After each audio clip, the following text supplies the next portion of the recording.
Welcome to Storytime with Dave Booker. Appreciate you being here.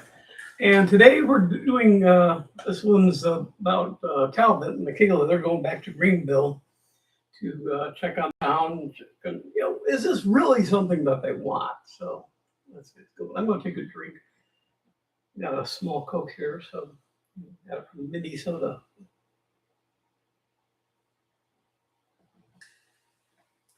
Talbot and Makayla were back up at Greenville, this time taking Larry with them.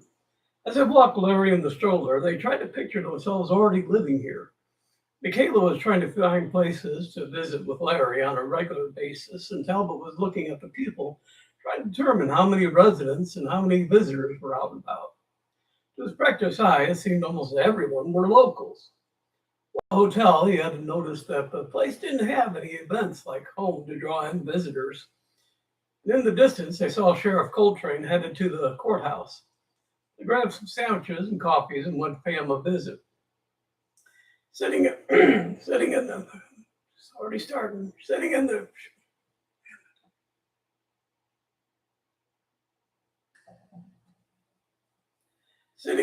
the sheriff's office, they handed him a coffee and sandwich. Talbot looked around.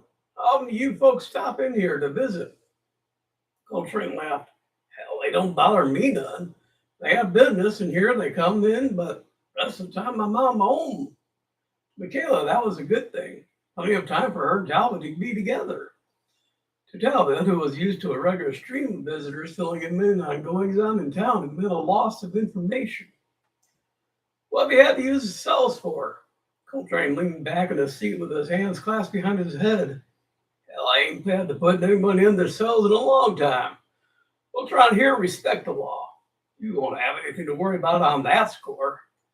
Here again, Talbot thought it was unusual, even with a small population. Cale was fine with that, too, as it meant Talbot would be safer. How often do you and the mayor get together? Why do I want to get together with the mayor? He's got his job and I got mine. We don't mingle. If he wants to talk to me, he picks up the phone and calls. Talbot was getting frustrated at the isolation. Coltrane didn't see anyone, didn't want to see anyone, and wasn't concerned about anything. That didn't concern him or his office, and barely that. Makayla was getting tired, and Larry was sleepy too. Talbot walked him to the hotel, tucked him in, went back out on patrol. He wanted to really get the feeling of things. Saw Coltrane out walking again and decided to follow him. Wanted to see him interact with the folks in town. Oddly enough, he didn't interact with anyone. He just walked. He was looking around, but it wasn't the sort of looking around that was looking for trouble or to see if who needed help. That was in the Army. There were old timers that were scheduled to get out. They came into the office. They took care of paperwork, but their mind was on the future once they were out of the service. They spent all their time writing their resume and looking for jobs. The term for these types of people was roads. It meant retired on active duty, and basically he felt they were a waste of space. It was an attitude he couldn't fathom. If a man or woman wore the uniform, they should be out there 100%, right up to the moment they walked out that office in the Army for the last time. When he was getting ready to get out, he never slacked off, never stopped doing his job or being there for the guys under him. Last day on the job, he signed out of the logbook and was grabbed and tied onto the hood of a Jeep. The Jeep was then driven through the swamp, as they called it. Lots of muddy water splashed him thoroughly. Then he was given a thorough scrubbing and hosing. Kayla was furious at the disrespect she felt Talbot was getting. He quickly let her understand that they only do that if they like and respect you. As he walked around, he began to get angry. This town was operating without a sheriff. It was an empty uniform that was out and about. He needed to know what the town felt about this. He went to the coffee shop they had brought the sandwiches at and sat at the counter with a fresh cup of coffee and a piece of pie. There were a couple of servers lazing around waiting for customers. Since he was the only one there, he could get some information privately. I'm thinking of moving up here. What's town like? The girl rested her elbow on the counter and her chin in her hand. Real quiet. The young man burped out quiet and went back to drying some cups. Folks ever have any problems that need the sheriff? The man laughed. Well, he doesn't want to deal with that stuff. We've been robbed twice, and he had us call the county. Fella's grip tightened on the cup. So what does he want to deal with? Girl shrugged. Not much. I guess if someone robbed the bank or something big came along, he'd do something. Probably call the county or sheriff himself, but capturing a criminal? Don't make me laugh. Talbot shook his head and asked some more random questions so they wouldn't know he was looking into the sheriff's conduct. He stopped in a few other places that were quiet and asked the same. As he had surmised, the town didn't think much of Sheriff Coltrain, but there wasn't anything they could do but wait. One piece of information made him gasp and almost foam at the mouth in rage. A sheriff like this couldn't have always been this way. There had to have been a time when he was there in body and soul. He went to the library and looked up some papers from when Coltrane had been elected. Sure enough, he had been the competent once. He had been a law and order type of sheriff that folks respected. Many of the letters to the editor commended his zeal and public spirit. From looks at some of the articles, Coltrane had been constantly on the watch, and the jail cells were in constant use for major infractions. That had been 2 years ago, and then something happened to change everything.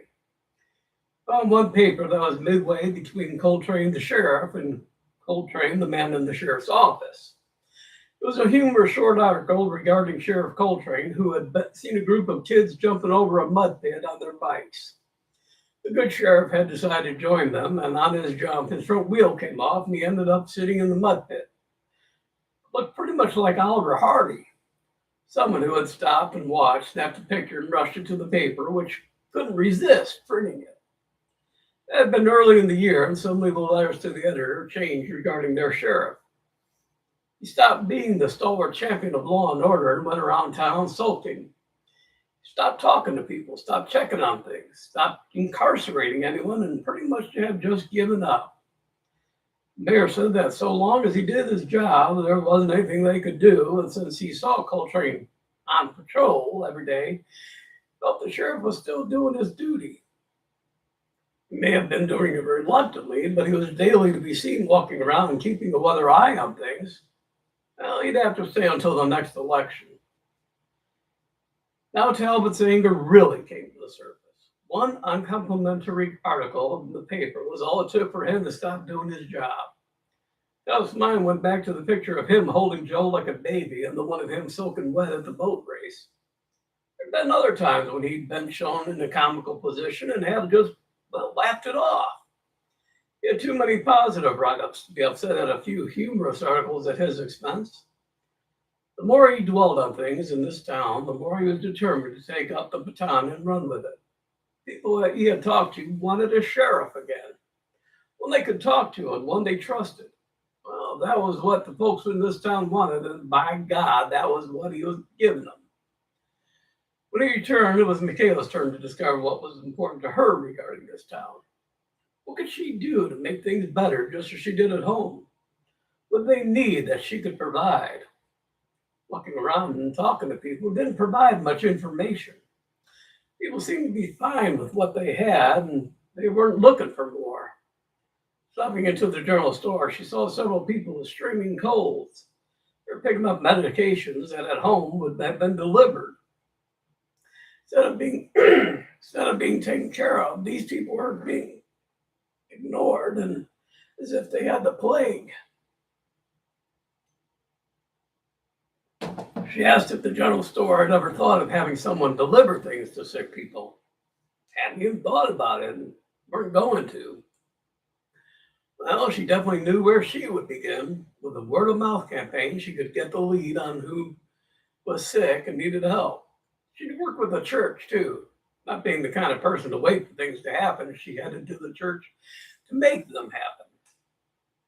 Arriving at the Methodist chapel was the closest to what she felt mirrored Pastor Martin's church.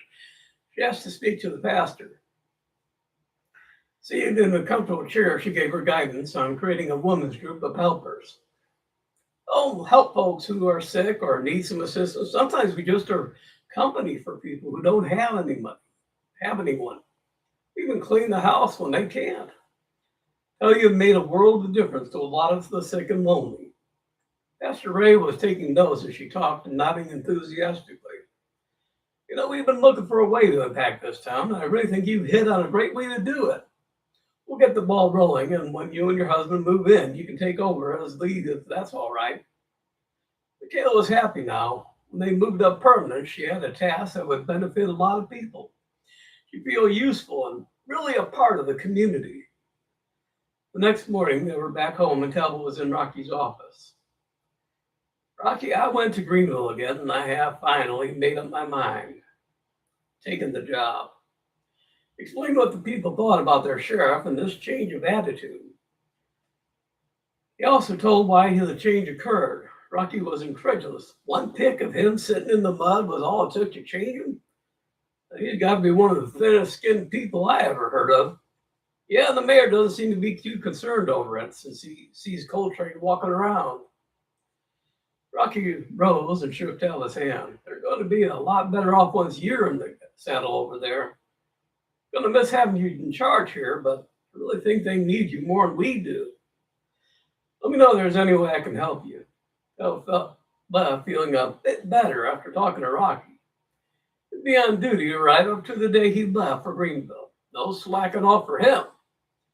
Stopped at home to inform Makayla that he'd finally come around to her way of thinking. They were going to Greenville, and he'd officially told Rocky. Okay, so that's it for today. We've covered this chapter. We've only got a few more chapters left, and then we're going to go to Soul Map. Now, I'm going to start reading that at the same time as I'm writing about. I usually try to keep. Oh, dang it.